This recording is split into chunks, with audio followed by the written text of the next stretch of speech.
কথাটা 15 টাকা সারাদিন খাচ্ছিস। এবারে যদি তোর বল সারাদিন খেটে গাড়ির তেল খরচা আছে, সব আছে, এবারে আমি যদি ফের একটা হেলমেটের জন্য তোর কেস দিই তাহলে কি হবে?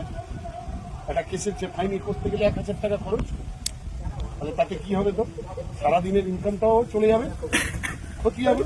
আর তুই হেলমেটটা পরে থাকলে টাকাটাও সাশ্রয়, তোর এটাও সাশ্রয়, জীবনটাও ভালো। তাহলে সেটা করলে বেটার নেই? এবার থেকে হেলমেট পরবে।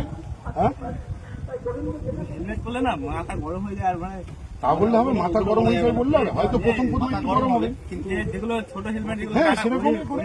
আর শুধু খালি মাথায় পড়বে না তো, একটা কাপড় রুমাল টুমাল বেঁধে নেবে, দেখবে তাহলে ঘামটা তোমার ইয়ে হবে। যা হলুদ কালার যে হেলমেট গুলো ওগুলো বললাম মাথায়। হ্যাঁ, আগে হেলমেট পরো, পরে এসো একদিন, তারপর আমি দেখবো, ঠিক আছে? নাহলে সারাদিনের খাটুনি কিন্তু সব কেস করে দিলেই সব চলে।